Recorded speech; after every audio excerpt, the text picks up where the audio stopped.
Warfare of the early modern period is associated with the start of the widespread use of gunpowder and the development of suitable weapons to use the explosive, including artillery and firearms. For this reason the era is also referred to as the Age of Gunpowder Warfare, a concept introduced by Michael Roberts in the 1950s.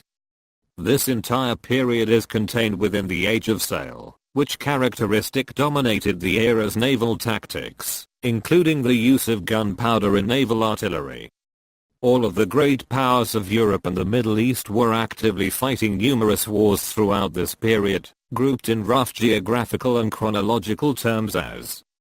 the European Wars of Religion between the 1520s and the 1640s, including the 30 Years' War, the 80 Years' War and the Wars of the Three Kingdoms, and the Franco-Spanish War 1635-1659, the Northern Wars, Polish-Swedish Wars and Russo-Swedish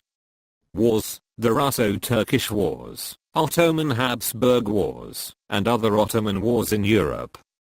In the Horn of Africa, the Adal's conquest of Ethiopia and the involving of the Ottomans, Mamluks and the Portuguese.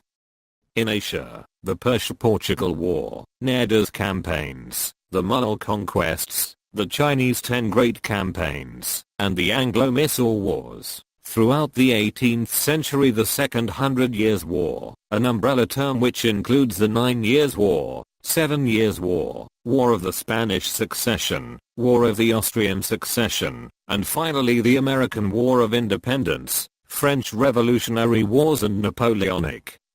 Wars of the late 18th to early 19th centuries, which mark the end of this era.